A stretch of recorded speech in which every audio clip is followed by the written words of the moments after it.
السلام عليكم يا شباب، واهلا بيكم في الانترودكتوري سيشن بتاعه يوستم اكاديمي.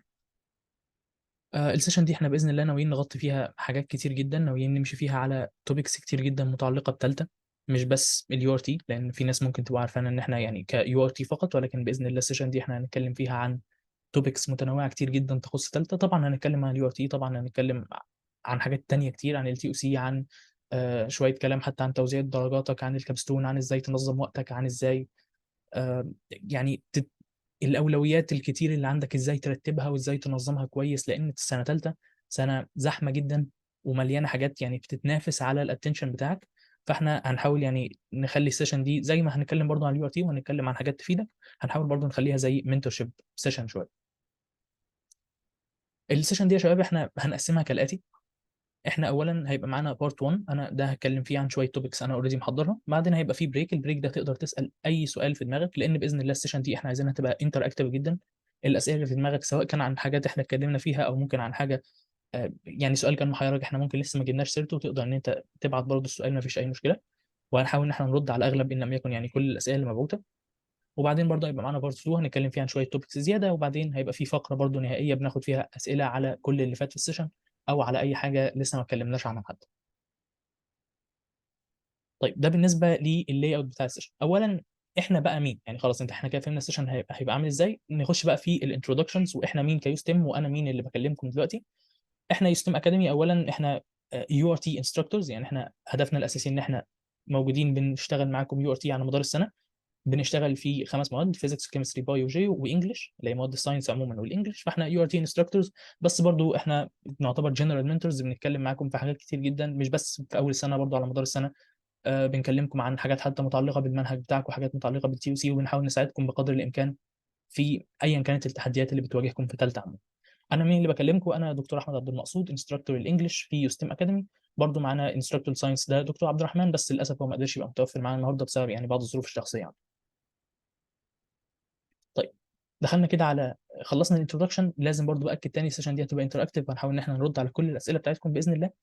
بس ما تبعتوش الاسئله يعني اثناء الشرح، يعني بعد ما بنخلص بارت 1 هقول لكم ان ده وقت الاسئله، وكل حد عنده اي سؤال افتكروا بس دلوقتي اكتبوا عندك او حاجه، وبعدين تبعتوا في فقره الاسئله.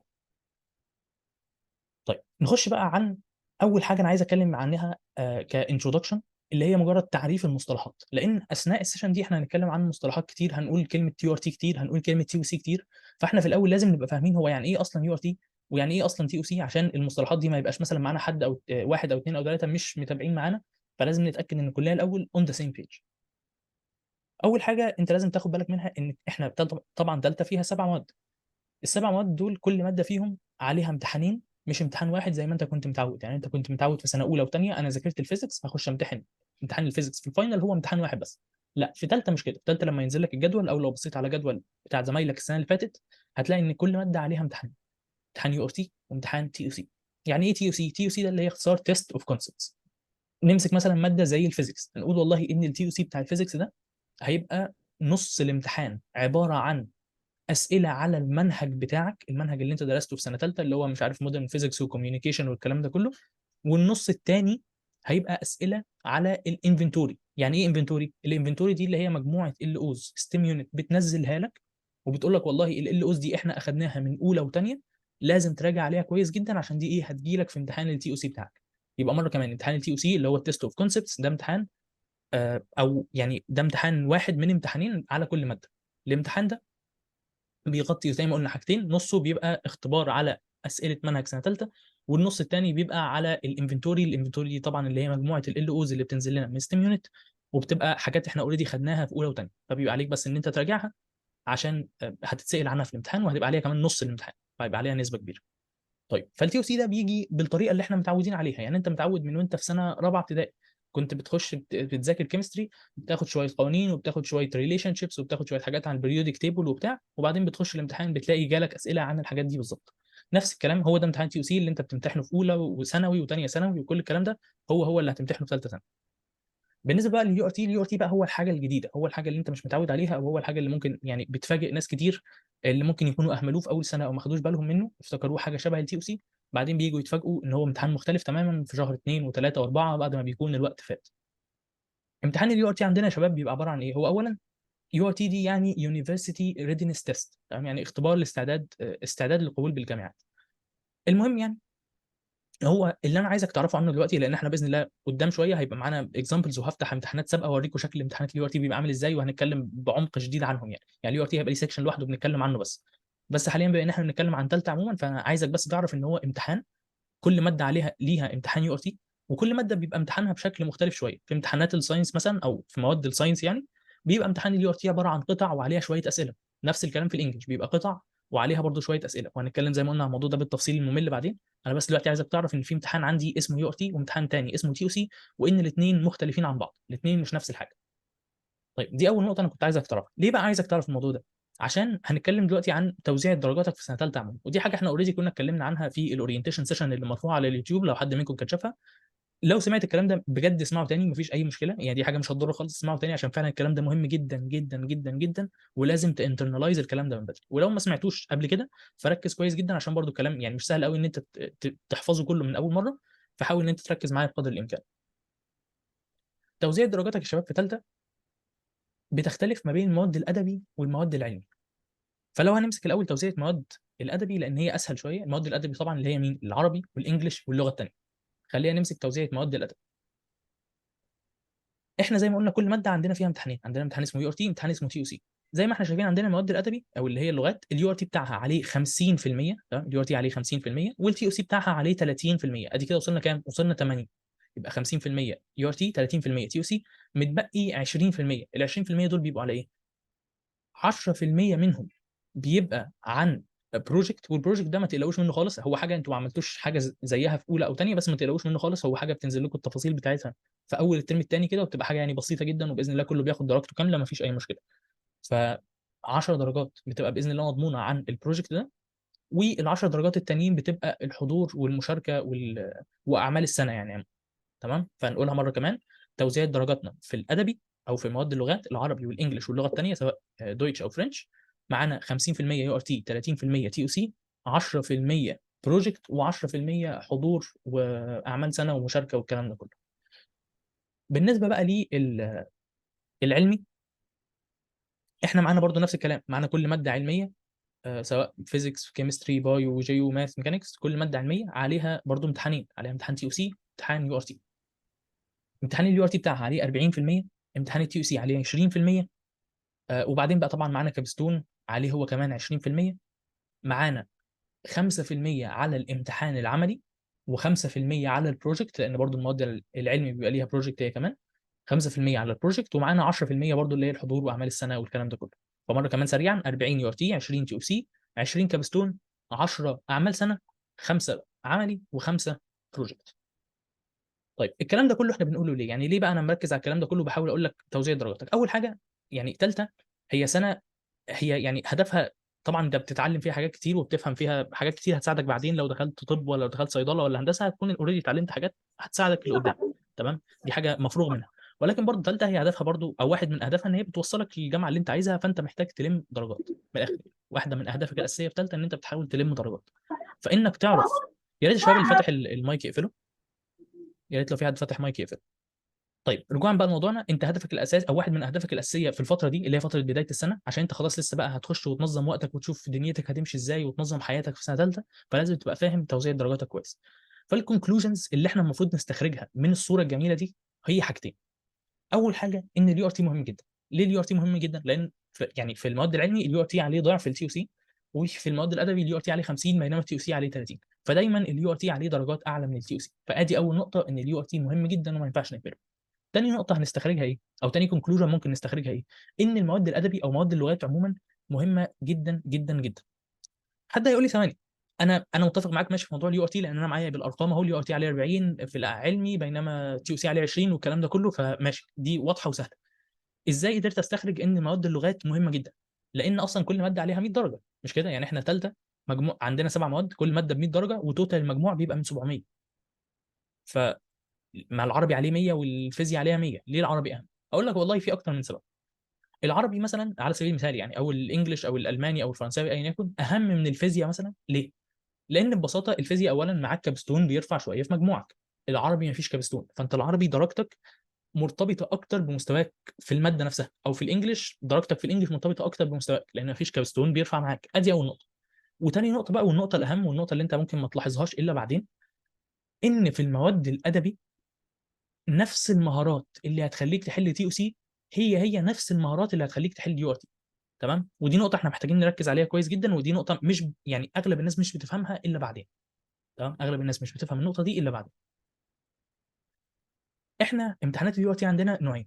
في نوع اسمه باسج بيزد، ونوع تاني اسمه كويستشن بيزد. تمام. الكويستشن بيزد ده ببساطه اللي هو الاسئله اللي انت متعود عليها، بيديك سؤال ويقول لك اتفضل حل سؤال وتفضل حل. تمام. ممكن يديك القانون بتاعه ولا حاجه، بس ده كل اللي هو بيديهولك. اما الباسج بيزد فهي بتبقى قطعه وعليها اسئله. في ماده مثلا زي العربي او ماده زي الالماني اللي هي تعتبر ايه، مواد لغات اهي، مواد ادبي، العربي والالماني او العربي والفرنساوي لو انت فرنش، مواد ادبي اهي، اليو ار تي بتاعها يعتبر كويستشن بيزد. يعني ايه كويستشن بيست؟ يعني انا مثلا هنمسك العربي على سبيل المثال، انا شخص دخلت من اول السنه وبذاكر نحو وبقيت كويس جدا جدا جدا في النحو. دخلت امتحان تي او سي العربي بتاعي، هلاقي سؤال اعراب بيقول لي اعرب ما تحته خط، فانا هستخدم السكيلز بتاعه النحو بتاعتي وهعرب ما تحته خط. وبعدين دخلت امتحان اليو ار تي، لقيته بيقول لي استخرج 10 اخطاء نحويه من القطع، فانا برضو هستخدم المهارات بتاعتي وهستخدم السكيلز بتاعتي في النحو وهستخرج ال10 اخطاء النحويه. فالخلاصه هنا ايه؟ الخلاصه هنا ان انا بمعرفتي للنحو قدرت احل سؤال النحو في التي او سي واليو ار تي، لان التي او سي واليو ار تي الاثنين بيحتاجوا نفس السكيلز. والكلام ده على فكره على عكس المواد العلمي. المواد العلمي انت التي او سي محتاج سكيلز، اليو ار تي محتاج سكيلز ثانيه، وده هنتكلم عنه قدام يعني. فخلينا دلوقتي في المواد الادبي، وبنضرب طبعا المثال بالعربي. فاي حاجه عندنا كويستشن بيزد بيبقى نفس السكيلز اللي هتفيدني في اليو تي هي اللي هتفيدني في التي او سي، لان كلهم كويستشنز، كلهم اسئله. اسئله، ما فيش حاجه قطع، ما فيش مهارات متعلقه بفهم القطعه وانواع الاسئله والكلام ده كله. تمام. طيب، يبقى ده كده جزئيه الكويستشن بيزد اتفهمت، ان ماده زي العربي او ماده زي الالماني مثلا نضرب بيها مثال لان انا كنت الماني. ماده زي الالماني انا لو انا حافظ كلمات هخش امتحان التي او سي الالماني هحل السؤال بتاع الكلمات اللي هو هيبقى في هيئه تشوز، ده في امتحان التي او سي. طب في امتحان يو ار تي هخش برضه امتحان الالماني وهحل سؤال السيتويشنز. ففي الحالتين سواء السؤال جالي في هيئه سيتويشن ولا جالي في هيئه تشوز، هو في الحالتين بيختبر نفس السكيل عندي. ايه هي السكيل يا شباب اللي هو بيختبرها؟ هي طبعا فكره هل انت حافظ كلمات ولا لا. ده الموضوع الاساسي. فعشان كده احنا بنقول ان المواد الادبي مهمه جدا، لان انت لو ذاكرت المواد الادبي كويس وركزت فيها كويس جدا، ركزت في النحو وفي البلاغه وفي الادب، ركزت في الكلمات وفي الجرامر في الالماني مثلا او في اللغه الثانيه العربي طبعا، ركزت فيه في النحو والادب والبلاغه، انت ضمنت اليو ار تي والتي او سي مع بعض. فانت ضمنت كام؟ لو رجعنا تاني، ضمنت 80 درجه. انت ضمنت الدرجه بتاعه اليو ار تي اللي هي ال 50، وضمنت درجه تي او سي، ضمنت 80 درجه كاملين بشويه مذاكره نحو وبلاغه وادب. فعشان كده بنقول اول كونكلوجن لازم تستخرجها من الصوره دي، المواد الادبي في غايه الاهميه، ما ينفعش تتاخر او تراكم عليك مذاكره فيها، لازم تحاول تبقى اول باول بتذاكر. لازم اول باول بتحل، لازم يعني ما ينفعش ان انت تراكم، لازم تحل كتير، لازم تبقى داخل على فتره الامتحانات، الفتره اللي هي بينزل فيها الجدول وكده، لازم تبقى داخل تبقى واثق جدا من نفسك. تبقى داخل فاهم كويس جدا المنهج بتاعك، وما تبقاش مراكم عليك حاجه في العربي. حتى لو انت كنت شخص جامد في اولى وشخص جامد في ثانيه في الماده نفسها، حتى لو انت كنت شخص لميت العربي في سنه اولى ولا في سنه ثانيه، لميته في اسبوع ولا حاجه ودخلت جبت بي بلس ولا ايه ولا ايه بلس، مش مهم. ده مش مقياس لسنه ثالثه. سنه ثالثه الدنيا فيها اصعب، سنه ثالثه الدنيا فيها زحمه جدا، وما تعتمدش ان انت هتخش تلم العربي ولا هتخش تلم الالماني. حاجه كمان، بما ان زمايلكم في دفعه 24 لسه مخلصين قريب، لو حد منكم مثلا كان مسيف ارقامهم بيشوف الستوريز بتاعتهم، او لو حد منكم كان ليه زمايل في الدفعه دي وكان بيكلمهم ويسالهم دوريا، كنتوا هتشوفوا كل الناس اللي تلاقيها مثلا متضايقه من حاجه او متضايقه من الامتحان، يا اما الامتحان ده هيبقى يو ار تي يا اما هيبقى مواد ادبي، لان دي الحاجات اللي عليها اعلى درجات ممكنه. احنا خريج ستيم يا شباب، وانا خريج ستيم، وكنت بشوف من دفعتي ومن الدفعات اللي قبلي ومن الدفعات اللي بعدي، كل الناس لما بتيجي تتضايق من حاجه او تصيح على حاجه كامتحان، هو حاجه من اثنين، يا اما يو ار تي يا اما ماده ادبي، لان دي اكتر حاجات عليها درجات. فالكونكلوجن الاول تركز جدا في المواد الادبي. ليه؟ لان المواد الادبي كلها كويستشن بيست. طيب، نخش بقى على المواد اللي اليو ار تي فيها باسج بيزد، اللي هي من الاخر الفيزياء والكيمياء، ولو انت علم علوم فبايو وجيو برضه معاك. المواد دي الامتحان اليو ار تي فيها بيبقى باسج بيزد. يعني ايه باسج بيزد؟ تعالوا دلوقتي انا هقفل هنا الشير وهفتح لك امتحان كمثال عشان برضو تفهم الدنيا لما اقول لك باسج بيزد دي يعني ايه.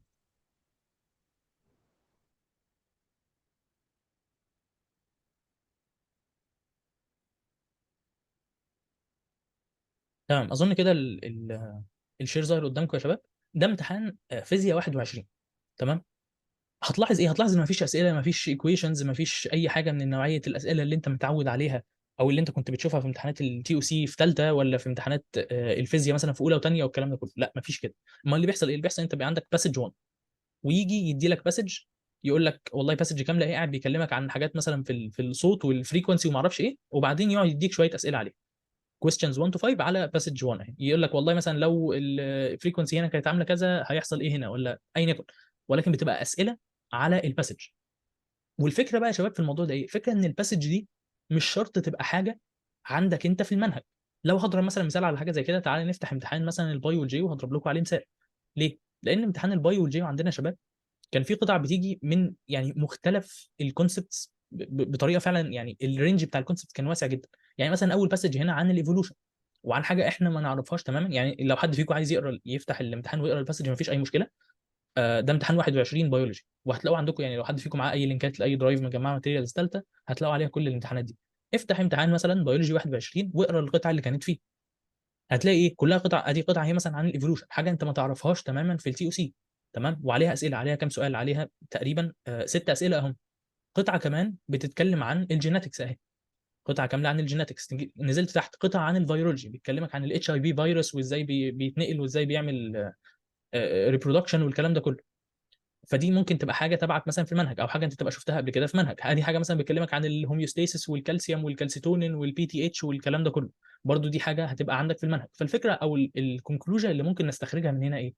ان اولا امتحانات اليو ار تي المواد العلميه تعتبر باسج بيزد. يعني ايه باسج بيزد؟ يعني قطعه وعليها اسئله. ادي اول نقطه. تاني نقطة، القطع دي مش شرط تبقى حاجة كانت عندك في المنهج. المنهج ده طبعا اللي نقصد بيه سواء منهج ثالثة أو منهج الانفنتوري بتاعك. هل شرط إن القطعة دي تبقى نفس التوبكس اللي عندك في المنهج سواء انفنتوري أو سواء تي او سي اللي هو منهج ثالثة؟ يعني لا مش شرط خالص. ممكن يجيب لك قطعة عن أي حاجة في الحياة. زمايلكم في سنة 24 جات لهم قطعة في الفيزيكس مثلا عن الكواركس، تمام، عادي جدا. طب انا خدت الكواركس دي في المنهج؟ لا مش شرط، ومش شرط تبقى خدتها. طول ما القطعه دي متعلقه باي شكل من الاشكال بالفيزياء هتجيلك، او يعني في فرصه ان هي تجيلك، تمام. مثال كمان الانجليش. الانجليش مثلا احنا ما عندناش، يعني احنا عندنا المنهج بتاعنا عباره عن ايه؟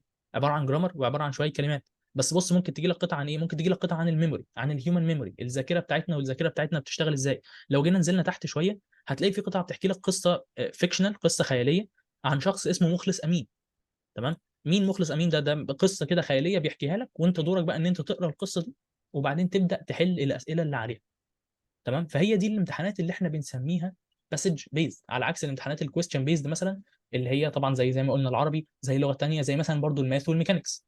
الماث والميكانكس هم كمان يعتبروا كويستشن بيزد، اللي هو انت بينزل لكم مجموعه ال اوز او مجموعه كونسبتس معينه من ستيم يونت، والكونسبتس دي هي اللي هيجي منها امتحان اليو ار تي بتاعكم.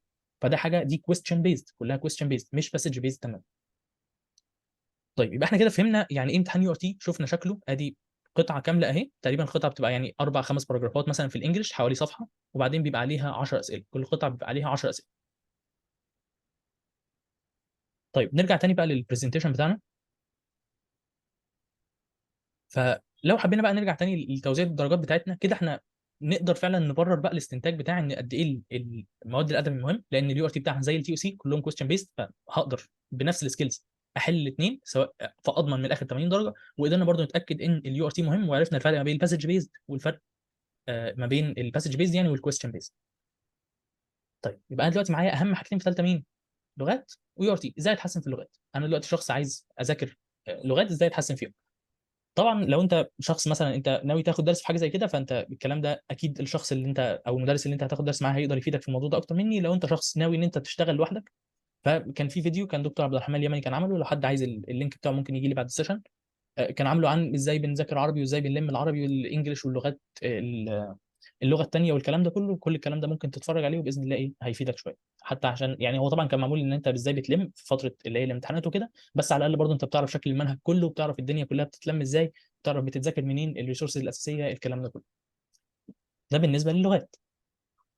النصيحه الثانيه بقى والاخيره اللي هقولها على اللغات قبل ما ننسى او قبل يعني ما نركن الموضوع ده، هي ان انت حاول ما تراكمش عليك حاجه في اللغات بالذات. حاول ما تراكمش عليك حاجه، حاول دايما تبقى شغال اول باول من ناحيه الاسئله، بتحل دايما نحو، بتحل دايما بلاغه، بتحفظ الادب، بتفكر نفسك بالادب، بتراجع عليه، بتحفظ كلمات في الالماني ولا في الفرنساوي، بتذاكر سيتويشنز، بتذاكر جرامر، كل حاول ما تتاخرش.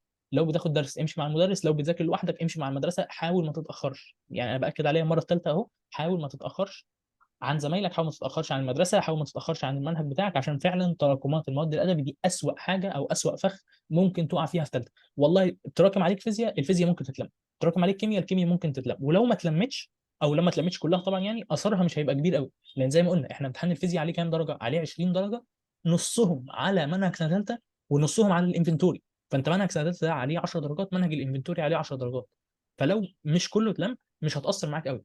العربي 80 درجه، تمام، لان زي ما قلنا اليو ار تي والتي او سي نفس الحاجه تقريبا. فالعربي 80 درجه، لو انت جيت راكمته مثلا وبعدين لميت نصه والنص الثاني وقع، 40 درجه طاروا، ما ينفعش، ده ان اكسبتبل او غير مقبول تماما. فما ينفعش ان انت ايه تبدا تراكم على نفسك العربي او الانجليزي او اللغه الثانيه او كده. نخش بقى على الحاجه الثانيه عندنا، اللي هي او تاني يعني حاجه مهمه في سنه ثالثه كلها، وهي اليو ار تي. انا دلوقتي اقتنعت وخلاص صدقتك، وانا عرفت اهميه اليو ار تي، وعرفت ان اليو ار تي مهم جدا، واقتنعت بالكلام. ابدا ازاي اشتغل على اليو ار تي، او ازاي اني امشي على احسن نفسي يعني في اليو ار تي؟ هقول لك والله ان في سكتين. لو انت عايز تاخد الكورس معانا ده هيبقى حاجه هنتكلم عنها في الاخر. لو عايز تمشي لوحدك تعالى اقول لك ازاي تمشي لوحدك، بحيث ان انت تضمن اكبر يعني قدر ممكن من الدرجات تلم على مدار السنه. لو انت شخص عايز تمشي لوحدك خلينا الاول نتكلم عن حاجه حاجه، نمسك الاول اليو ار تي الانجليش. تمام. لو انا هقسم اليو ار تي هقول ان اليو ار تي ده 75% منه حل، و25% منه سكيلز او مهارات.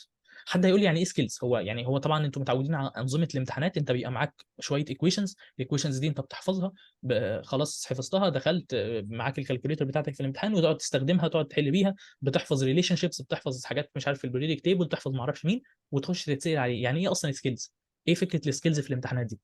هقول لك والله ان زي ما قلنا الامتحانات دي هي عباره عن قطع باسئله، والقطعه دي يا شباب ليها انواع. يعني مثلا ممكن يجيب لي قطع قصصيه، زي مثلا القطعه اللي انا لسه موريها لكم حالا، اللي بتحكي لي قصه الشخص اللي اسمه مخلص امين ده، ودي جت في امتحان 22. في قطع قصصيه، في اكتر من قطعه قصصيه جت، في قطعه جت كلمتهم اللي زمايلكم السنه اللي فاتت على طول اللي هم دفعه 24، جت كلمتهم برضو عن شخص كان في قريه وبعدين خد سكولرشيب وراح يتعلم بره وما اعرفش ايه. ادي قطعه قصصيه تانية. في قطع ممكن تبقى تاريخيه، ممكن بتحكي لك عن تاريخ، وعلى فكره التوبكس بتبقى متنوعه جدا. يعني ممكن قطعه تبقى تاريخيه بتحكي لك عن تاريخ لعبه نزلت للاتاري زمان، وده حاجه جت في امتحان 2020، لعبه اسمها اي تي نزلت لنظام الاتاري، وقاعد بقى بيحكي لك عن تاريخ اللعبه وقد ايه هي لعبه فشلت والكلام ده كله. فده ممكن يجي لك قطعه تاريخيه عن حاجه زي كده. ممكن يجي لك قطعه تاريخيه عن تاريخ الباليسز والكاسلز، القصور والقلاع، ودي قطعه جت في امتحان 2018. فيبقى القطع انواعها كتير، ممكن قصصيه، ممكن تاريخيه، ممكن انفورماتيف، ممكن بيرسويسيف. القطع ليها انواع كتير، ففكره السكيل ان انت تحدد انواع القطع وتعرف تتعامل معاهم ازاي، دي سكيل مهم. في بقى سكيلز ثانيه كتير، ممكن مثلا نقول سكيلز بقى متعلقه بالاسئله، سكيلز متعلقه بالمين ايديا بتاعت الباسج، سكيلز متعلقه باسئله السينونيمز والانتونيمز كده. يعني الموضوع بصراحه يطول شرحه، ودي حاجه يعني ممكن لو حد حابب يعرف عنها اكتر عادي يخش لي مثلا على الواتساب وابدا اكلمه شويه في الموضوع. بس عموما يعني امتحان اليو ار تي هو 25% منه سكيلز، وهي دي السكيلز. يعني ايه سكيلز؟ هي الحته اللي انا شرحتها دي، اللي هي سكيلز متعلقه بفهم الباسج، سكيلز متعلقه ازاي اقدر اقرا بسرعه الكلام ده كله، وبرده في سكيلز ثانيه متعلقه بالاسئله. بس ده 25%. طب بالنسبه بقى لل 75% بتاعت امتحان اليو ار تي، دي كلها حل، حل فقط، لان اليو ار تي يعني محتاج حل كتير، محتاج حل كتير ومحتاج تدريب كتير جدا منك، لان يا فرحتي بشخص عارف كل المعلومات النظريه عن اليو ار تي بس ما طبقش. تمام، دي مشكله كبيره جدا يعني. فالحل برضو ايه بيمثل نسبه كبيره جدا من رحلتك انت في اليو ار تي. طيب لو انا بقى شخص زي ما قلنا عايز اشتغل لوحدي واتحسن في يو ار تي الانجليش، اعمل ايه؟ اقول لك اول حاجه تعالى نمسك جزئيه الحل لان هي سهله. هتحل منين لو انت شخص عايز تحل لوحدك؟ هقول لك والله ان انت في معانا ويب سايتس كتير، وكل دول على فكره يعني انا هنا حطيت الحاجات اللي جه منها قطع في الامتحانات اكتر من مره. فمعانا مثلا اول اتنين ويب سايتس دول اللي هم انجلش فور ايفري ون وري ثيري، دول احنا تقريبا بنجمعهم مع بعض دايما لان هم الاثنين اصلا تبع نفس الشركه يعني. هم الاثنين ويب سايتس مختلفه للانجلش، عليهم قطع مختلفه بس هم الاثنين يعني تبع نفس الشركه، فبنجمعهم مع بعض. الاثنين ويب سايتس دول مع بعض اللي هم انجلش فور ايفري ون وري ثيري، جه منهم تقريبا ما بين اربع وخمس قطع في الامتحانات السابقه اللي موجوده معانا. وخد بالك احنا مش معانا كل الامتحانات اصلا، فممكن عادي يبقى في امتحانات من اللي مش معانا جه منها قطعه من انجلش فور ايفري ون او قطعه من ري ثيري عادي جدا. ولكن اللي احنا نعرفه تقريبا كان ما بين اربع او خمس قطع جم من الاثنين ويب سايتس دول. فدول تقريبا اهم ريسورس تشتغل منه لو انت عايز تتدرب على يو ار تي الانجليش لوحدك. الاثنين ويب سايتس دول مهمين جدا جدا جدا. طيب في معانا ايه تاني غير دول؟ في معانا ويب سايت تاني اسمه اي ريدنج ورك شيتس، جه منه قطعتين في الامتحانات السابقه. في معانا التوفل، امتحانات التوفل، ودي برضو معانا كميه امتحانات رهيبه مش بتخلص، يعني لو قعدت تحل فيهم من هنا للسنه الجايه مش هتخلصهم كلهم. طيب امتحانات التوفل دي او قطع التوفل جه منها في الامتحانات، جه قطعتين لزمايلك السنه اللي فاتت في دفعه 24 اللي هي لسه مخلصه دلوقتي، جه منها جه قطعتين ليهم من التوفل، وجات برضو قطعه في 2018، فثلاث قطع جم من التوفل. والحاجه الاخيره معانا اللي هي الاي سي تي، ما اظنش ان الاي سي تي جت منه حاجه بالنص قبل كده، ولكن اصلا هو الامتحان كله مبني على الاي سي تي، فانت الاي سي تي مكان كويس جدا تتدرب فيه، عشان تتدرب فيه على السكيلز بتاعتك، وعشان تتدرب بقى على سكيلز الاسئله وسكيلز قرايه القطع والكلام ده كله، وتتدرب ان انت ازاي تسرع القرايه بتاعتك وهكذا. فكل دي هي السورسز الاساسيه اللي انت محتاج تركز عليها لو انت شخص ناوي تحل او ناوي تتدرب على الانجليش يو ار تي لوحدك. في بقى ريسورسز ثانيه طبعا جت منها في الامتحانات، يعني في مثلا كتاب اسمه براكتيكال فاستر ريدنج والحاجات دي كلها، بس الحاجات دي يعني زي ما قلنا اللي انا حاطه هنا هو اللي جه منه اكتر من قطعه في الامتحانات. طيب ده بالنسبه لمين؟ بالنسبه للانجلش. طيب بالنسبه للساينس، لو انا عايز احل هقول لك الساينس الريسورسز فيه اقل بكتير، بس ده مش معناه ان هي اقل في القطع، برضو انت لو قعدت تحل فيهم من هنا للسنه الجايه مش هتخلص، اصلا ان هي اقل من ناحيه التنوع يعني. فمثلا معانا الاي سي تي، الاي سي تي ده اهم سورس اليو ار تي ساينس، تمام. ما عدا الفيزيكس، الفيزيكس فيها برضو سورس مهم جدا تاني اسمه فيزيكس كلاس روم، لان الويب سايت ده تقريبا جه منه ثلاث قطع في الامتحانات السبعه، تمام. ففيزيكس كلاس روم ده في الفيزيكس بالتحديد تحل كل القطع بتاعته، عشان ممكن جدا يجي اي حاجه منه تيجي في الامتحان. والحاجه الثانيه اللي محتاج تركز عليها برضو هي الاي سي تي، لان هو اهم ريسورس في الساينس باي فار، مفيش يعني مفيش اي حاجه اهم منه، تمام. طيب غير بقى كل دول في حاجه برضو بتنطبق على الانجليش والساينس، وهي الامتحانات السابقه.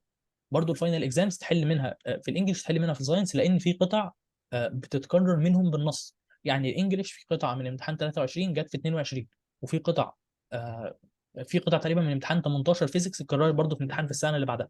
فالمهم يعني ان الفاينل اكزامز او الامتحانات السابقه في حاجات بتتكرر منها بالنص، وغير كده طبعا يعني مش ده الهدف الاساسي ان انت بتحل على فكره الحاجات دي، يعني انت مش هدفك الاساسي ان انت عايز تخش وتلاقي حاجه اتكررت بالنص، ده بونص او كده. ولكن هدفك الاساسي ان انت طبعا بتتدرب على السكيلز بتاعتك وبتحسن السكيلز بتاعتك، بتعرض نفسك لقطع جديده، بتعرض نفسك لانواع قطع جديده، لاسئله جديده، لانواع اسئله جديده، وهي دي الميزه الاساسيه. يعني مش الميزه الاساسيه ان انت بتحاول تحل اكبر عدد ممكن عشان تحفظ القطع ولا حاجه زي كده. انت يعني طبعا ده بونص كويس لو انت جات لك حاجه انت كنت اوريدي حللها، دي حاجه عظيمه، ولكن مش ده الهدف الاساسي. الهدف الاساسي ان انت طبعا بتتدرب على السكيلز بتاعتك. طيب فيبقى ده كده بالنسبه للحل، انا عرفت احل منين لو انا عايز اتدرب على الانجليش، عرفت احل منين لو انا عايز اتدرب على الساينس. طيب لو انا بقى عايز اجمع بقى السكيلز، وهي دي بقى الجزء الصعب، وهي دي اصلا يعني واحده من اصعب الحاجات اللي بتخلي الموضوع فعلا تشالنجينج، ان انت تحل ان انت تتدرب لوحدك. لان انت هتجمع السكيلز منين؟ السكيلز هو انت ممكن بقى تدور مثلا في كتب اي سي تي، الكلام ده بيرجع للانجليش وللساينس، ممكن تبص في كتب اي سي تي، ممكن تبص في كتب مثلا عن الريدنج كومبريهنشن، الكلام ده كله. بس الموضوع ده صعب وفعلا بيحتاج وقت كتير، تمام. وهنا بيجي الدور بقى اللي احنا اصلا بنقدمه، تمام؟ ده بيجي الحاجه اللي احنا بنعرضها، اللي هو إيه بقى الحاجه الميزه الاساسيه او الميزه الكويسه اللي احنا بنقدمها لك، اللي انت صعب ان انت تحققها لوحدك. هقول لك والله هو في ثلاث حاجات. اول حاجه هي فكره السكيلز، اول حاجه ان احنا مجمعين سكيلز من كميه ريسورسز كبيره جدا. الكلام ده بينطبق طبعا على الساينس، بينطبق على الانجليش، مجمعين سكيلز من مصادر كتير جدا ورصينهم لك بطريقه انتويتيف، مقسمينهم لك بطريقه منطقيه. فبالتالي انت لو يعني حسيت ان انت تايه في الجزئيه دي، او حسيت ان انت بتحل وحاسس ان انت بتحل بلا هدف، اللي هو انت داخل بتحل كده عمياني وخلاص بتحل بلا هدف، انت مش عارف انت بتدور على ايه، مش عارف بتتعامل مع الاسئله ازاي، اللي هيساعدك هنا او مشكلتك هنا ان انت عندك نقص في السكيلز، انت مش عارف السكيلز اللي انت محتاجها. واللي هيساعدك هنا ايه؟ ان انت بقى تبدا تحاول تطور نفسك في الجزئيه دي. فدي اول حاجه احنا بنقدمها، واول حاجه احنا شايفين ان هي يعني من اهم الحاجات اللي انت هتستفيد بيها من الكورس بتاعنا، هي فكره السكيلز. طيب تاني حاجه ايه؟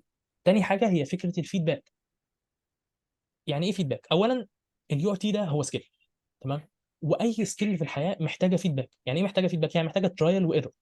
ومش بس ترايل وايرور، يعني مش بس ان انت تجرب وتغلط، لا، في خطوه ثالثه مهمه جدا، ان انت تتعلم من اخطائك، تمام. يعني مثلا لو رمينا حد في البحر وقلنا له انزل عوم وهو ما بيعرفش يعوم، تمام، هيقعد يخبط بايده ويعمل ويعمل، بس هو مش عارف يعوم ازاي، تمام؟ هو مش عارف يعوم، والفكره ان ما فيش مثلا مدرب واقف يقول له لا ما تعملش كذا، لا اعمل كذا، لا حرك ايدك بالطريقه الفلانيه، لا حرك رجلك بالطريقه الفلانيه، وهكذا. فصعب جدا ان انت تخلي شخص يتعلم السباحه لوحده. ليه؟ مش عشان السباحه برضه على فكره حاجه صعبه او كده، لا، لان السباحه سكيل، وانك تتعلم سكيل لوحدك صعب، مش سهل، ومحتاج مجهود كبير، ومحتاج ديديكيشن كبير. هو ممكن ممكن بس صعب. فالحاجه الثانيه اللي احنا بنقدمها لك هي الفيدباك. يعني ايه فيدباك؟ يعني انت مثلا طبعا لان باذن الله هيبقى في كتب بعدين. فانت فتحت مثلا الكتاب بتاعنا، بتحل قطعه جبت فيها 3 من 7. طيب انا ليه جبت فيها 3 من 7؟ عشان أنا غلطت في 4 اخطاء. طب غلطت ليه؟ ما اعرفش. طب تعالى نحاول نفهم. هتقعد هتحاول مع نفسك وهتحاول تفهم انا غلطت في الغلط في السؤال ده عشان كذا. وفهمت سؤال، فهمت سؤالين، طب بالنسبه للاثنين التانيين مش فاهمهم، طب هتعمل ايه؟ اسكيب وخش على القطعه اللي بعدها وخلاص. هتزهق صح؟ يعني مش هتقعد مثلا قدام القطعه ساعه تحاول تفهم انا غلطت ليه. وهنا بيجي الدور الاساسي بتاعنا، او واحد من الادوار الاساسيه بتاعتنا، هي فكره الفيدباك. ان احنا بنقدم لك فيدباك على عدد قطع كبير جدا، يعني ما يفوق ال 250 قطعه في الساينس، وما يفوق ال 100 قطعه في الانجليش. طبعا ده على مدار الكورسات كلها، يعني على مدار السنه. كل الحاجات دي كلها ريكوردد تمام وجاهزه عندك. يعني انت اي شخص بيشترك معانا في كورس البيزكس، انت كل الكلام ده هيبقى افيلابل بالنسبه لك. 250 قطعه ساينس، حوالي 100 قطعه انجلش على مدار السنه بقى، يعني مش كلهم في نفس اللحظه بس على مدار السنه اكيد. كل الكلام ده ريكوردد جاهز بالنسبه لك، بحيث ان انت دلوقتي دخلت حليت شويه، غلطت، تخش تفتح الريكورد، خلاص انا غلطت في السؤال ده عشان 1 2 3 4. انا غلطت في السؤال ده عشان 1 2 3 4. طيب انا لاحظت ان انا بغلط كتير جدا في اسئله السينونيمز والانتونيمز في الانجليش. طيب اعمل ايه؟ هترجع تاني السيشن اللي شرحنا فيها اسئله السينونيمز والانتونيمز، هتفهم الشرح كويس، هتفهم انا المفروض بتابروتش الاسئله دي ازاي، وهتحسن من مستواك بعدها. طيب انا بغلط كتير في اسئله الانفرنس كويستشنز في الساينس، هعمل ايه؟ هتفتح برضو السيشن اللي دكتور عبد الرحمن كان بيتكلم فيها عن الانفرنس كويستشنز في الساينس. هتقول ماشي، يبقى انا بحل الانفرنس كويستشنز بالطريقه الفلانيه، خلاص مره واثنين وثلاثه هتعمل كده، خلاص هتتحسن، هتلاقي نفسك ما بتغلطش في الانفرنس كويستشنز. فيبقى الخلاصه ان تاني حاجه احنا بنقدمها لك هي الفيدباك. طبعا غير كميه القطع الريكوردد الرهيبه اللي بتبقى موجوده عندك على مدار السنه، برضو انت بيبقى معاك لو في مثلا سكيل معينه انت شايف ان هي صعبه بالنسبه لك، بتخش لنا على الواتساب سواء انا او دكتور عبد الرحمن وبنحل لك المشكله. ودي كانت واحده من اكتر الحاجات اللي زمايلكم السنه اللي فاتت مثلا كانوا بيشكروا فيها وكانوا بيتكلموا عنها كتير. فكره ان احنا دايما كنا معاهم على الواتساب، دايما ما كناش بنسيب مثلا حد يبعت لنا رساله وما بنردش عليه. ودي حاجه يعني بشهاده كل زمايلكم اللي خدوا معانا السنه اللي فاتت.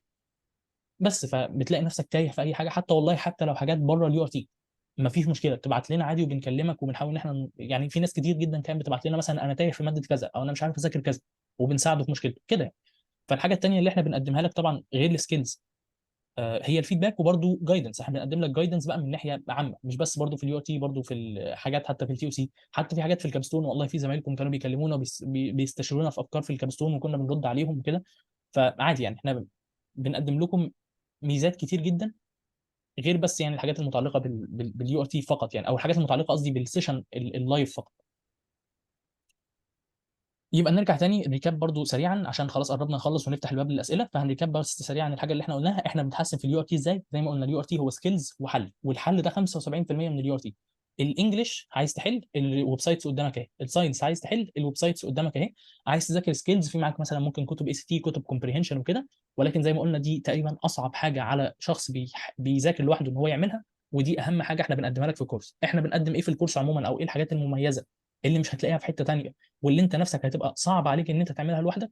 هي فكره ان احنا بنشرح لك سكيلز، فكره ان احنا بنوريك او بنديك فيدباك. معانا كميه قطع كتير جدا، القطع دي كلها محلوله ريكورد، تقدر ان انت تبص وتفهم اخطائك فين. وبرده في نفس الوقت احنا بنقدم لك جايدنس وبنحاول ان احنا نساعدك بقدر الامكان في حتى في حاجات بره اليو ار. انا كده خلصت كل الحاجات اللي انا كنت محضرها واللي انا كنت حابب اتكلم عليها. تمام. فده كده بارت 1. طبعا اللي كنت حابب اتكلم عليها بارت 1، يعني لسه عندنا بارت 2 برضه هنتكلم عن شويه حاجات زياده. فدي كده كل اللي انا كنت عايز اتكلم عنه في بارت 1 خلص. ده وقت الاسئله. لو عندك اي سؤال في اي حاجه انا قلتها قبل كده، او في اي حاجه يعني انا اتكلمت عنها وانت حاسس ان لسه مش واضحه بالنسبه لك، اسال وهنعيدها تاني مفيش اي مشكله. لو عندك حاجه حتى في حاجه مثلا بره الكونتنت اللي انا قلته، اسال برضه وهنحاول ان احنا نرد عليها. ولو ما ردتش دلوقتي باذن الله هنرد عليها في اخر السيشن.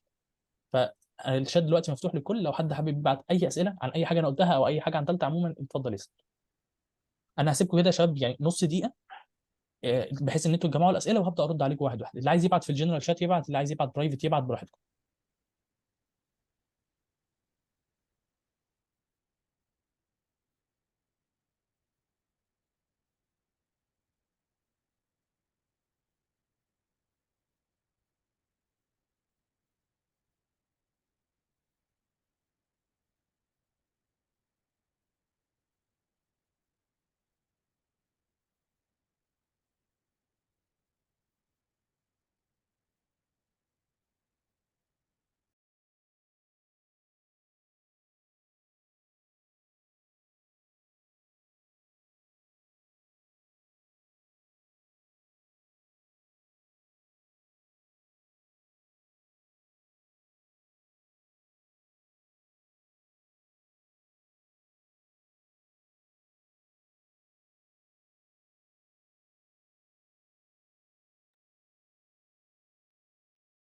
تمام، نبدا بقى نشوف الاسئله اللي اتبعتت. اول حاجه سؤال من عمرو بيقول ايه الفرق ما بين الاي سي تي والامكات. طيب دلوقتي يا شباب احنا عارفين الاي سي تي ده اصلا، ودي حاجه برضو كنتوا يعني اتكلمنا احنا عنها في سيشن الاورينتيشن لو حد منكم كان سمعها. لو ما سمعتوهاش فهنعيد الموضوع ده بسرعه. امتحان اصلا اليو ار تي بتاعنا هو مبني على الاي سي تي. فامتحانات الاي سي تي يا شباب هي بالظبط نفس فكره امتحانات اليو ار تي اللي انا وريتها لكم، اللي هو بيبقى قطعه وعليها اسئله، قطعه وعليها اسئله، نفس الستايل ده بالظبط ونفس الاستراكشر ده بالظبط. وهي اصلا اسئله الاي سي تي دي هي الاسئله اللي اتبنى عليها امتحان اليو ار تي بتاعنا، هي الانسبيريشن لامتحان اليو ار تي. الفرق بقى بينها وبين الامكات ان اسئله الاي سي تي يا شباب كلها الفكره الاساسيه فيها يعني ان انا بيبقى عندي قطعه، والقطعه دي عليها اسئله، والاسئله كلها من جوه محتوى القطعه. يعني انا اقدر اجاوب 100% من الاسئله اللي قدامي من القطعه، انا مش محتاج اي معلومه خارجيه تماما. مش محتاج اعرف اي حاجه من بره. دي كده فكره الاي سي تي الاساسيه، ان انا مش محتاج اعرف اي حاجه من بره. طيب الامكات، الامكات بقى العكس. انا برضو بيبقى معايا قطعه نفس الفكره بالظبط. الامكات هو كمان باسج بيست، بيبقى معانا قطعه وفي نفس الوقت القطعه دي عليها برضو يعني على نفس الفكره، قطعه عليها اسئله، بس مثلا سؤالين او ثلاثه من الاسئله دول متعلقين، او سوري مش متعلقين بس اجابتهم موجوده جوه الباسج. في سؤالين ثلاثه اجابتهم موجوده جوه الباسج، وسؤالين ثلاثه كمان لا دول بقى من بره. فهنفترض مثلا ان انا عندي باسج عن بتكلمني مثلا عن الجينetics، بتكلمني مثلا عن او الميوزس ديفيجن مثلا او ايا يكن الميوتيك ديفيجن. فالباسج دي هلاقي عليها سؤالين ثلاثه اجابتهم موجودين جوه القطعه، ولو انا شخص شاطر وشخص ناصح وعندي سكيلز وقعدت ادور جوه القطعه هلاقي اجابتهم. طيب وفي سؤالين ثلاثه كمان لا، لو والله لو قعدت اتشقلب جوه القطعه مش هلاقي اجابتهم. دي اسئله معتمده على معلومات خارجيه فقط. ده كده الفرق الاساسي ما بين الامكات والاي سي. هل الامكات مفيد لينا ولا لا؟ هقول لك بتختلف. الامكات مفيد لينا ولا لا؟ بتختلف. احنا بنقول ان الامكات لا مش مفيد قوي، لان الامكات من الاخر هو يعتبر تي او سي اكتر ما هو يو ار تي. ليه يعتبر تي او سي؟ لان من الاخر انت نص الاسئله اللي فيه تقريبا محتاجه معلومات من بره الباسج، وصعب جدا ان انت يعني انت هتقعد تحل امكات، هتحل مثلا امكات على باسج ايفولوشن. طب ما انت ممكن يجي لك باسج عن توبيك تاني في الامتحان، فانت صعب جدا ان انت مثلا تقعد تلم كل التوبكس اللي في العالم من الامكات وتقعد تحل عليها عشان تتاكد ان انت عندك كل المعلومات الكافيه ان انت يعني اللي تاهلك للامتحان اول. فعشان كده بنقول احنا الامكات مش سورس اساسي، ولكن عشان احنا عارفين ان في ناس كتير جدا بتبقى قلقانه وبتبقى خايفه وبتبقى عايزه تشتغل امكات عشان يعني من باب الامان مش اكتر. فاحنا قلنا خلاص مفيش اي مشكله، وباذن الله احنا هنشتغل معاكم امكات. بس ده هيبقى مش دلوقتي، مش فتره البيزكس. فتره البيزكس هتبقى مخصصه اكتر للشرح. هنشتغل امكانيات باذن الله في كورس الفولو اب، وده هيبقى كورس بعدين وهنكلمكم عن الخطه قريب يعني. فالامكانيات احنا هنشتغل ولكن مش بنفس الكميه، تركيزنا الاكتر على الاي سي تي، لان زي ما قلنا هو اصلا الاساس، هو الانسبيريشن لامتحان اليو ار تي بتاعنا.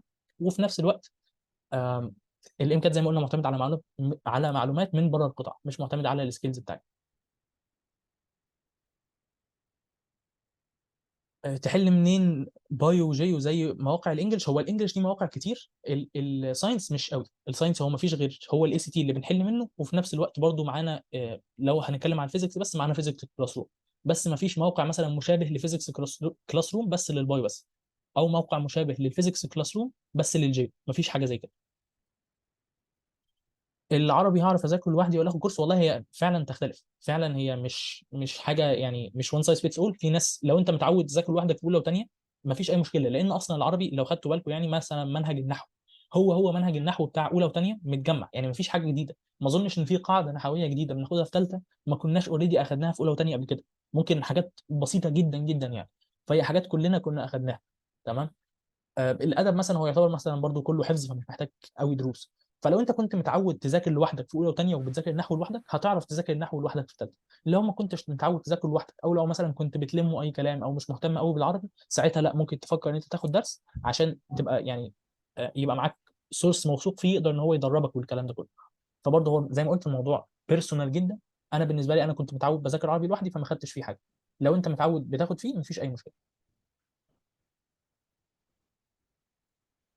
بالنسبه لموضوع دفعه 24 وانه جاب لهم تكست من ريفرنس، اجهز نفسي ازاي لكده؟ طيب الحاجه او المسكونسبشن اللي منتشر شويه ان دفعه 24 هو فعلا جالهم. هو اولا الامتحان اليو ار تي اللي جالهم ما جالهمش حاجه بره القطاع، دي حاجه احنا محتاجين نتفق عليها اولا يعني. عشان في ناس كتير بتشوف حاجه زي كده وتقول خلاص طب ما انا اروح احل امكات او حاجه زي كده وان الامتحان كله هيبقى امكات. زي ما قلنا الحاجه اللي بتميز الامكات ان هو ايه يا شباب؟ ان هو الاسئله اللي عليه بتبقى متعلقه بمحتوى القطعه بس من براها. يعني انا عندي مثلا قطعه عن النيرفس سيستم، ماشي هلاقي اسئله في الامكات عن النيرفس سيستم فعلا، بس اجابتها مش هتبقى موجوده في القطعه تماما. انا محتاج ابقى اوريدي عارف المعلومه عشان اعرف اجاوب السؤال. ومش ده اللي حصل في دفعه 24 ده اولا. اللي حصل في دفعه 24 ايه؟ ان هو جاب لهم قطع، والقطع دي عليها اسئله نفس النظام اللي احنا متدربين عليه عادي، بس الفرق ان القطع دي كانت من ريفرنس، فكانت طويله، ده اولا. وثانيا كانت يعني فهمها اصعب شويه.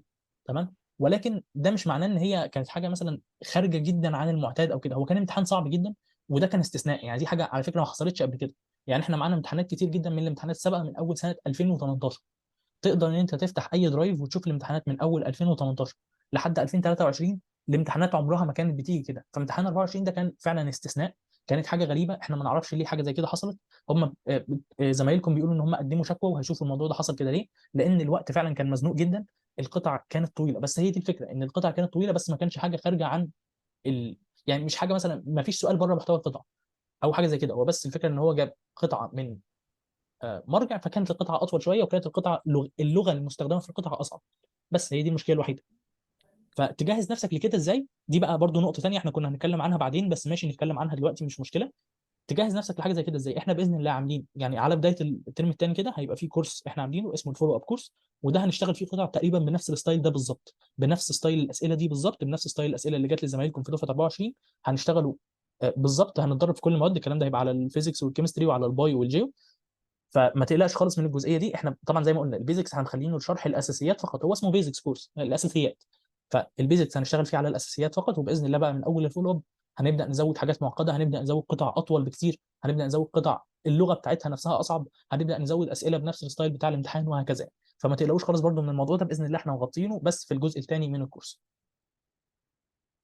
هل الاسئله بتبقى مضمونه في كونتنت الباسج، ولا ممكن تبقى متعلقه بنفس مجال الباسج بس من بره؟ من الاخر اللي انت بتقول ده يعني تقريبا احنا اوريدي يعني، او انا اوريدي رديت على السؤال من قبل ما اقراه اصلا. احنا زي ما قلنا اللي انت بتوصفه ده هو ستايل الامكات. ستايل الامكات ده مش بيجي، ما ينفعش مثلا ان هو يجيب لي قطع عن النيرفس سيستم يكلمني عنه شويه، وبعدين يجيب لي ست اسئله، الست اسئله دول اجابتهم مش موجوده جوه القطعه. دي تبقى مشكله، دي يتقدم فيها شكوى، والاسئله زي كده تتلغي فورا عموما يعني. لان الاسئله دي ضد السبيسيفيكيشنز اللي نازله. انا المفروض ما يبقاش عندي حاجه بتتجاوب بره محتوى القطع. الكلام ده مثلا حصل اظن قبل كده، حصل مرتين بس، مره في ومرتين كانوا في البايو على فكره، وكل مره كان في سؤال واحد بس كان بره محتوى القطع. بس يعني فالموضوع ده مش بيحصل كتير، حوار ان يبقى في سؤال بره محتوى القطع ده مش بيحصل كتير. فده يعني ما تقلقش منه خالص. 99% من الاسئله اللي بتيجي بتبقى ممكن لو انت فعلا شاطر، ولو انت كويس في السكيلز وضامن السكيلز وفاهمها كويس، تقدر تستخرج اجاباتهم من جوه القطع عادي جدا.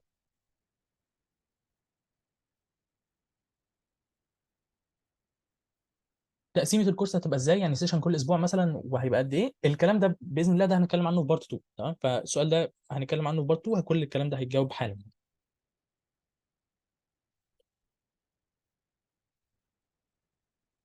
طيب بالنسبه بقى لليو ار تي ماث، بالنسبه لشباب اليو ار تي الماث، فهو زي ما قلنا قبل كده احنا عندنا نوعين من اليو ار تي، عندنا كويستشن بيست، عندنا باسج بيست. يو ار تي الماث كويستشن بيست، اللي احنا بنشتغله في الكورس هو الباسج بيست فقط. فالباسج بيست في ستيم كلها هم ايه؟ فيزيكس، كيمستري، بايو، جيو، انجلش، دول مواد اليو ار تي اللي يعتبروا باسج بيست. اما بقى بالنسبه للحاجات الكويستشن بيست فلا، للاسف احنا مش هنشتغله فعلا السنه دي للاسف.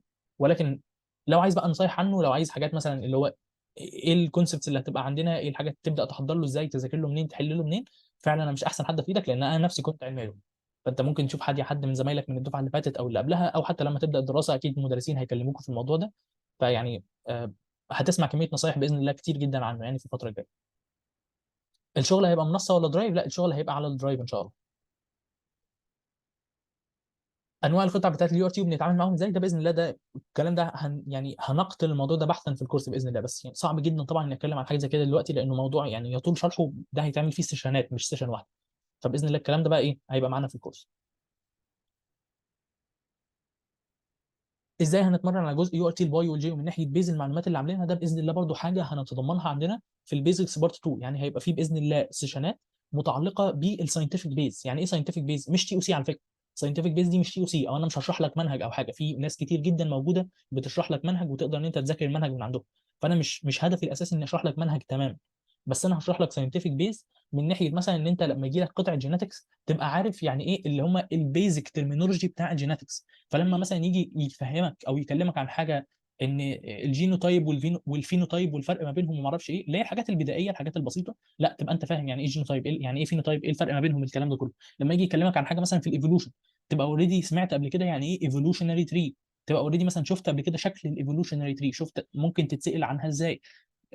بس يعني الموضوع ده بقى طبعا يعني بينطبق على كل المواد.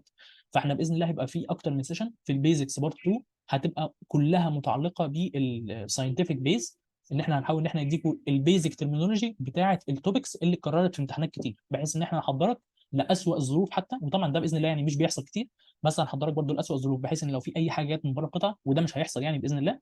والحاجه الثانيه كمان، الساينتفك بيز دي لو عندك فعلا ساينتفك بيز كويسه وقويه، ده هيساعدك جدا في ايه يا شباب؟ ان انت تقرا القطاع بسرعه. انت مش هتحتاج تضيع وقت في قرايه القطع. الكونسبتات اللي هتتقدم لك في القطع مش هيبقى كونسبت جديد، لا ده انا الكونسبت ده عدى عليا قبل كده وانا فاهمه وعارفه، خلاص سكيب الحته دي، فهتوفر على نفسك وقت كتير جدا يعني. فان شاء الله زي ما قلنا ده هيبقى جزء حوالي مثلا سيشنين ممكن اكتر في الكورس، بس في بارت 2 في البيزكس بارت 2.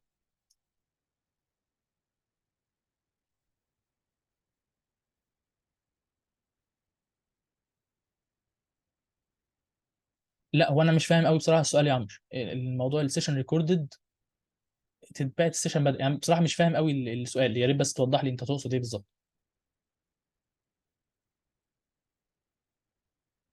الجورنال درجاته قد ايه؟ نفس الفكره بتاعت في سنه اولى وثانيه بالظبط، نفس يعني الكابستون عموما تقسيمته نفس تقسيمه اولى وثانيه بالظبط، بس الفرق طبعا ان هو يعني درجاته نفسها قلت. تمام. درجاته نفسها قلت بعد ما كان الكابستون لا رقم كبير وكان يعني مجموعه كبير جدا، دلوقتي الكابستون هو 20% من المواد العلميه فقط. يعني لو جينا طلعنا على حته توزيع الدرجات دي، الكابستون اولا مش داخل في المواد الادبي، فهو داخل في 4 مواد فقط اللي هم الفيزيكس والكيمستري والبايو والجيو، او لو انت رياضه الماث والميكانكس. فالكابستون داخل ب 20% في 4 مواد، يعني توتال لو جيت حسبتها هتلاقي ان هو داخل بالظبط ب 80 درجه. 80 درجه من 700 يعني تقريبا هو داخل ب 11% فقط. فالكابستون كله على بعضه بالجورنال بالبوستر بالبورتفوليو بالكلام ده كله طبعا 11%. طبعا ده مش معناه ان انت تهمله او حاجه، لا اشتغل طبعا كابستون، واللي يقول لك اهمل الكابستون يعني يبقى بيهزر. لا اشتغل عادي كابستون وركز فيه وكل حاجه. بس الفكره كلها ان لا يعني ما تقلقش قوي من الجورنال، والفرق ما بين البلو والجرين مش كبير قوي زي زمان، الفرق ما بين الجرين واليلو مش كبير قوي زي زمان. ليه؟ لان طبعا زي ما قلنا الجورنال نفسه او الكابستون نفسه سوري، درجاته قلت مقارنه بسنه اولى وثانيه.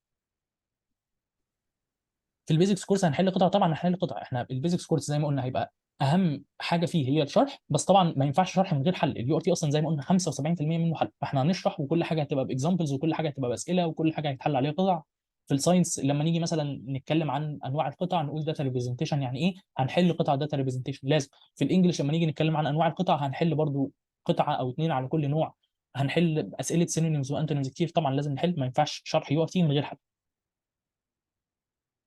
هل محتاج احل جنبها قطع مع نفسي؟ طيب ده سؤال مهم. اثناء الكورس نفسه لا، اثناء كورس البيزكس نفسه لا، احنا هنبقى باذن الله يعني هرينكم شغل. طبعا ما اقصدش بيها ان الشغل هيبقى كتير او كده، بس على طول انتوا يعني على طول هيبقى عندكم حاجه بتعملوها. باذن الله زي ما قلت لكم الكتاب هينزل، وهينزل فيديو شرح الكتاب، وهينزل فيديو القطع الموجوده في الكتاب. كل الكتاب ده هيتحل على مدار الكورس اللي هم بارت 1 وبارت 2.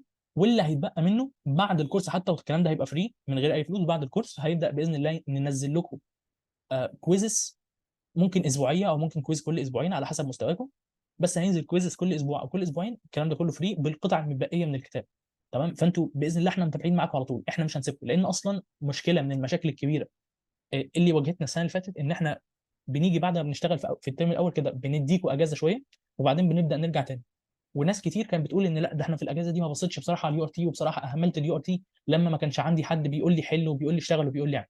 فاحنا اتعلمنا الدرس ده من السنه اللي فاتت، وباذن الله السنه دي احنا معاكم حتى في الاجازه، بننزل لكم كويزات دوريه بنحاول ان احنا نخليكم تحلوها، وباذن الله يبقى في برضه زي ريوردز عليها او حاجات زي كده، فيعني يبقى في انسنتيف ان انتوا تشتغلوا الكويزات دي. السيشن ريكوردد، السيشن ريكوردد ان شاء الله. كعلم رياضه الكورس هيكون قيمته غير بتاع علم علوم ولا ايه؟ كعلم رياضه انت الحاجه الوحيده اللي هتخسرها المفروض يعني، او الحاجه الوحيده مش اللي هتخسرها بقى، الفرق ما بينك وما بين بتاع علم علوم هي ايه؟ هي البايو والجيو. بس الفكره ان احنا باذن الله يعني الكورس مش هيمشي بفكره بايو وجيو وفيزيكس وكيمستري، احنا هنشرح انجلش وساينس. فالسكيلز بتاعت الساينس بتطبق على كله، بتطبق على الفيزيكس وعلى الكيمستري وعلى البايو وعلى الجيو. تمام. سكيلز الساينس بتطبق على مين؟ على كله. فالحاجه الوحيده تقريبا اللي انت هتخسرها هتبقى في البيزكس بارت 2. هيبقى تقريبا في سيشن واحده اللي هي بتتكلم على الساينتفك بيز بتاع البايو. دي الحاجه الوحيده اللي انت هتخسرها. وعلى فكره برضو علم الرياضه بيبقى ليهم ديسكاونت مخصوص اثناء الاشتراك يعني، عشان زي ما قلنا انت برضو مش هتستفاد بنفس الاستفاده على الاقل بيستفادها بتاع علم العلوم. فبيبقى فيه برضه بيبقى فيه ديسكاونت لو الكورس نفسه هيتضمن حاجه علم علوم اللي هياخدها وانت لا. فما تقلقش خالص يعني من الجزئيه دي، الكلام ده احنا اوريدي مفكرين فيه واوريدي حاسبين. قصدي يعني السيشنز بما انها ريكوردد هتتبعت مره واحده ولا هتتبعت سيشن كل فتره وكده؟ لا هتتبعت سيشن كل فتره. السيشنز احنا باذن الله احنا عاملينها برضو جدول وماشيينها بجدول. انت بيبقى معاك سيشن هتاخدها بعد ما تخلص، او يعني بعد ما تتفرج على السيشن دي هينزل لك الكويز بتاعها، والكويز نفسه هيبقى ريكورد. وطبعا هيبقى فيه اصلا سيشنات لايف كده كده، يعني هيبقى فيه سيشنات لايف حل، وهيبقى فيه سيشنات لايف حتى السيشنات مثلا الاولى في الكورس هتبقى لايف عشان تتعودوا او تكسروا الخوف بتاعكم من اليو ار تي وكده. فلا يعني صعب قوي ان احنا مثلا نجمع السيشنات كلها وننزلها مره واحده، لا مش ده اللي هيحصل خالص يعني. ودي هتبقى حاجه مش عمليه تماما ومش منطقيه تماما يعني.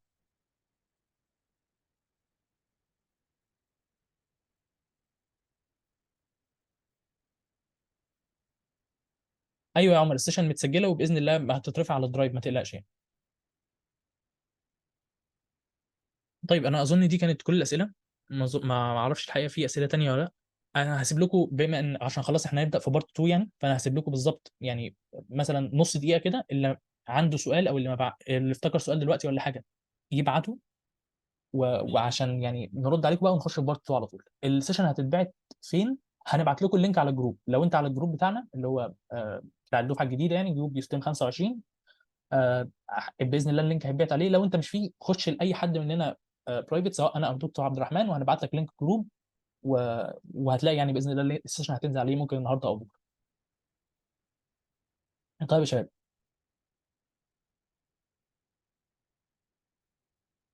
بالنسبه لسعر الكورس فاحنا باذن الله بالكورس بتاعنا البيزكس بارت 1 ب 500 بس.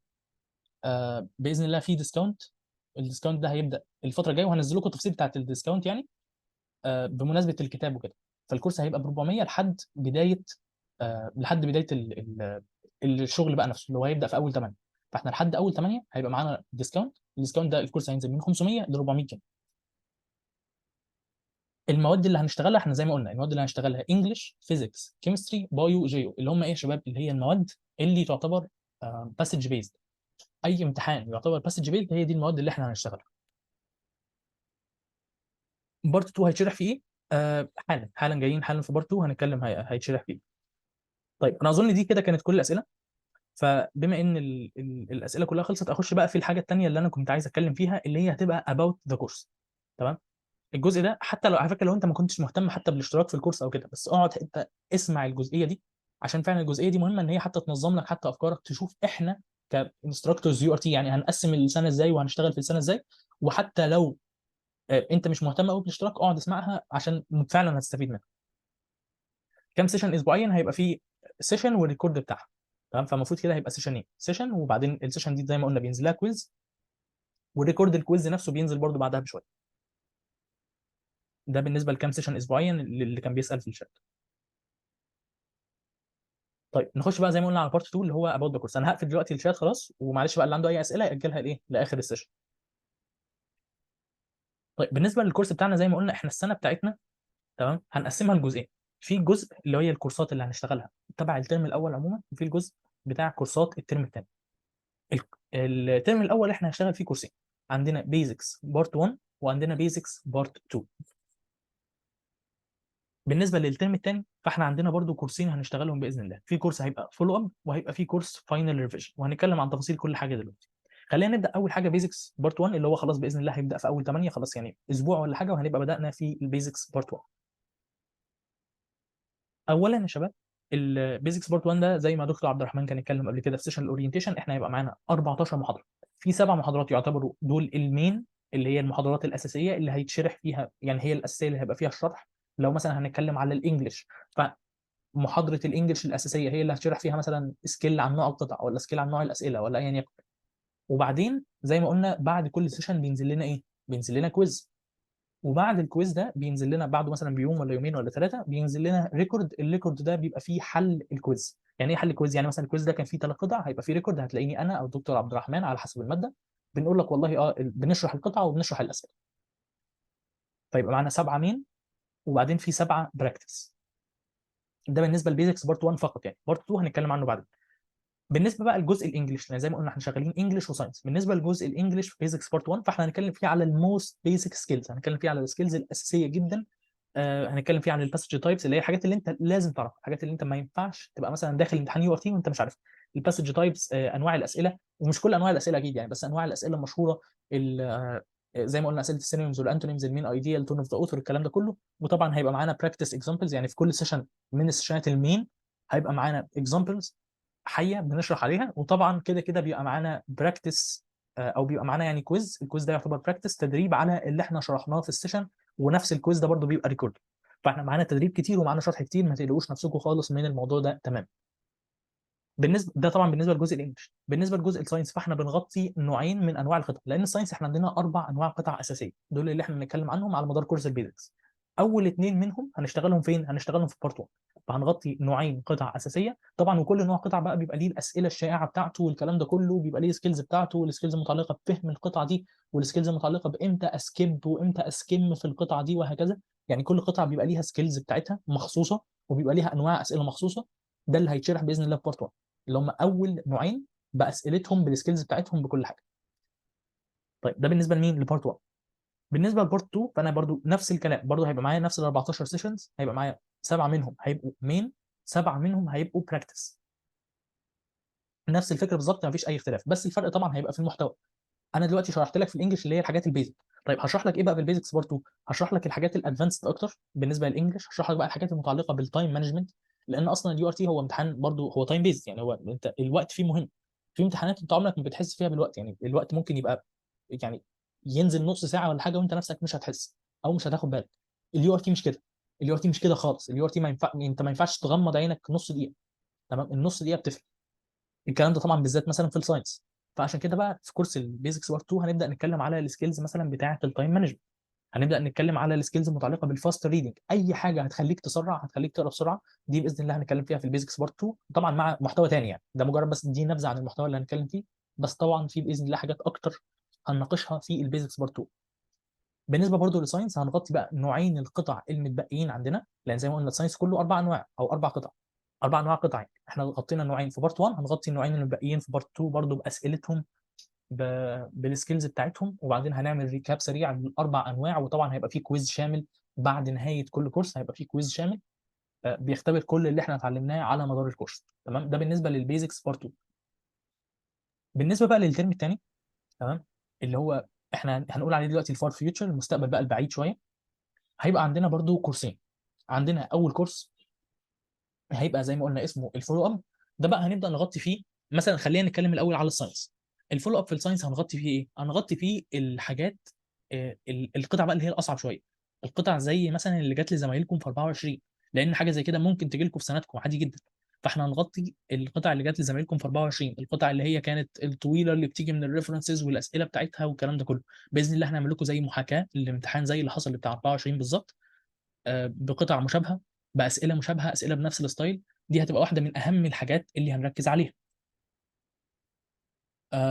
بالنسبه ده طبعا بالنسبه لمين؟ بالنسبه للانجلش. طيب سوري، بالنسبه للساينس هنعمل ايه تاني؟ هنشتغل على الريليزد ايتمز.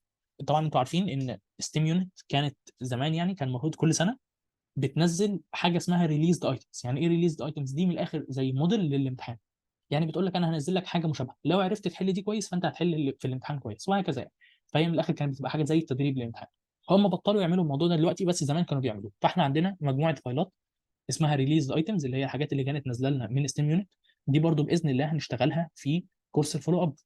ايه تاني هنشتغله في كورس الفولو اب؟ القطع مثلا بتاعت فيزيكس كلاس روم، دي كمان هنشتغلها باذن الله في كورس الفولو اب. فكورس الفولو اب ده بقى هنشتغل فيه الحاجات اللي هي ايه، اللي بتضمن لك الدرجات بقى اللي زياده، الحاجات بقى اللي فعلا ممكن تلاقيها تجي لك في الامتحان، مثلا زي الفيزيكس كلاس روم ممكن يجي لك قطعه بالنص في الامتحان من فيزيكس كلاس روم.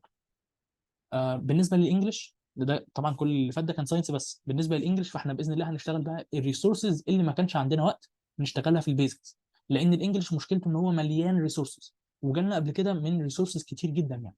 فاللي احنا هنشتغله باذن الله في البيزكس هيبقى انجلش فور ايفري ون وريد ثيري، وممكن نشتغل حاجات من اي ريدنج ورك شيتس.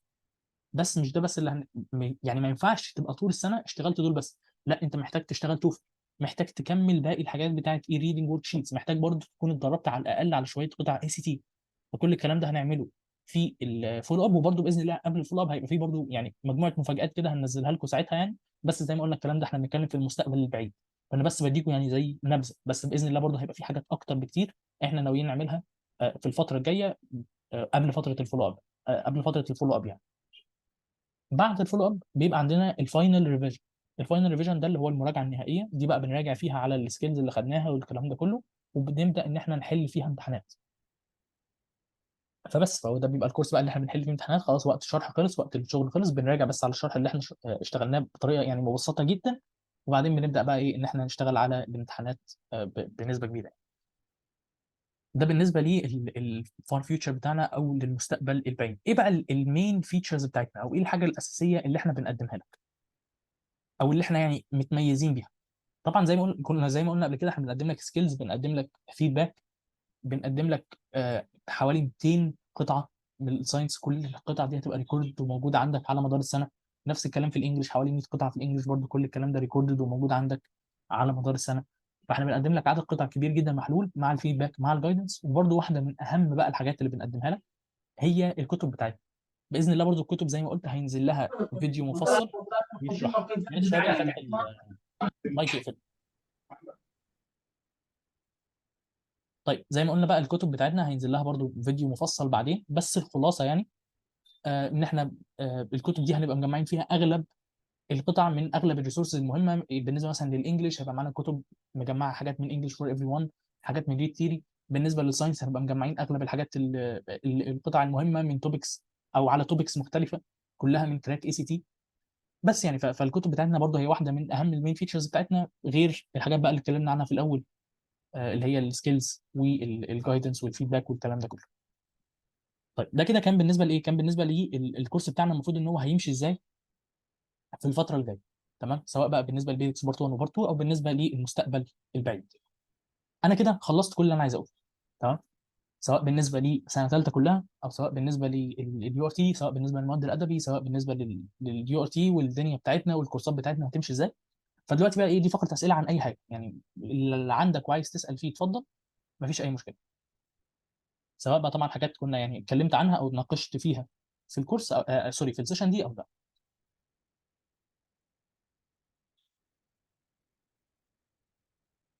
هل المفروض ابقى عند مستوى معين في الانجليش عشان احل يو ار تي، ولا الحته دي برضه هتساعدونا فيها؟ لا الحته دي بص، بص يا مريم، هو الموضوع ده هو كومبليكيتد شويه، بس انا هحاول ابسط الموضوع بقدر الامكان يعني. دلوقتي في زي مسكونسبشن شويه ان مثلا انا لازم ابقى شخص عظيم في الانجليش عشان احل يو ار تي انجلش. ليه؟ لان في ناس مثلا ممكن يفتح امتحان سابق يلاقي مثلا في اسئله كتير جدا، زي اسئله السينونيمز والانتونيمز، اللي هي اسئله بيقول لك معنى الكلمه دي ايه او مضاد الكلمه دي ايه. فناس كتير هتشوف حاجه زي كده وتقول لك اه يبقى انا محتاج ابقى حافظ كلمات، طب اقعد بقى ادور على فايلات كلمات واروح اذاكر كلمات ابستريم والكلام ده كله. لا، مش انت مش محتاج تعمل كده، مش محتاج تعمل كده بالظبط. لان الاسئله بتاعت السينونيمز والانتونيمز دي بيبقى ليها سكيلز كتير جدا، انت بتساعدك ان انت تحاول تخمن مثلا الكلمات من الكونتكست. فزي ما قلت هو زي مسكونسبشن كده موجود شويه، ان انا محتاج ابقى تنين مجنح في الانجليش عشان اقدر احل يو ار تي انجلش، والموضوع ده مش بالظبط. بس طبعا انت محتاج يعني الواحد محتاج يبقى في مستوى معين اكيد عشان يقدر ان هو يحل كويس. بس الموضوع ده بيختلف من شخص للتاني. يعني ايه؟ يعني انا ما يعني انا بالنسبه لي المستوى الكويس في الانجليش هيبقى مختلف عن تعريف محمد للمستوى الكويس في الانجليش، مختلف عن تعريف حسين للمستوى الكويس في الانجليش. فالموضوع كله هيجي بالتجربه. انت هتقعدي باذن الله لو معانا في الكورس، او حتى لو لوحدك تشتغلي لوحدك، هتجربي، هتفتحي الريسورسز اللي قلنا عليها. عايزه تفتحي امتحان سابق تجربي نفسك تشوفي مستواك هيبقى عامل ازاي، وبناء عليه نبدا نشتغل. تمام، وناس كتير على فكره جدا من زمايلكم السنه اللي فاتت مثلا كان بيجرب نفسه يقول لي والله انا مثلا بجيب سكورز كذا كذا كذا، عايز خطه، وكنت بكلمه وكنت بتناقش معاه وبحاول اديله خطه، اديله يشتغل على ايه الفتره الجايه، يشتغل منين، الكلام ده كله. فيعني الموضوع ده باذن الله يعني ما تشغليش دماغك بيه قوي دلوقتي، جربي وشوفي درجتك هتبقى كام، وبعدين ممكن بقى بنتكلم على الواتساب ساعتها ونشوف ايه الخطه او ايه احسن خطه عشان نحسن بيها مستوانا.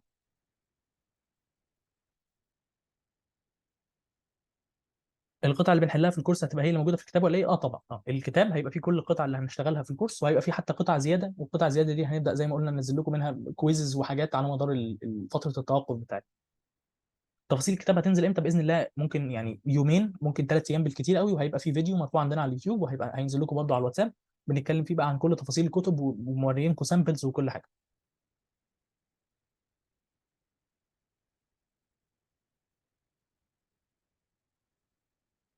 طيب انا اظن دي كده كل الاسئله اللي كانت مبعوثه، ما اظنش ان انا فوتت حاجه. لو حد لسه عنده اي اسئله او حاجه انا ما ردتش عليها او ما خدتش بالي منها، يا ريت يبعتها تاني. لو حد عنده اي اسئله مفكر فيها دلوقتي يبعتها تاني. غير كده احنا دايما زي ما قلت، احنا دايما معاكم على الواتساب، احنا دايما اكتب معاكم على الواتساب. لو افتكرت سؤال بعد ما خلصنا السيشن مفيش اي مشكله، تعالى لي على الواتساب، او لو حاجه متعلقه مثلا بالساينس الدكتور عبد الرحمن واسالنا عادي، مفيش اي مشكله وبنرد عليكم كلكم. غير كده انا هسيب مثلا يعني 30 ثانيه، لو ما حدش عنده اي اسئله خلاص انا كده خلصت كل اللي عندي.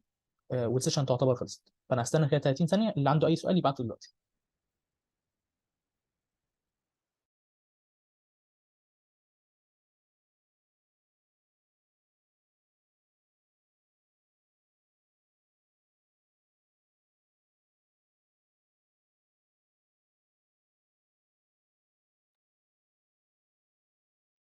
شكرا جدا يا عمرو. تمام، اظن كده مفيش اي اسئله تانيه، فانا كده زي ما قلت خلصت خلاص اللي عندي. شكرا لكم يا شباب على استماعكم، باذن الله السيشن دي كانت يعني مفيده بالنسبه لكم. زي ما قلت لو حد جاله اي اسئله او افتكر اي اسئله احنا كلنا معاكم على الواتساب. وشكرا على استماعكم يا شباب، وباذن الله اشوفكم في الكورس بقى عندنا في الفتره الجايه ان شاء الله.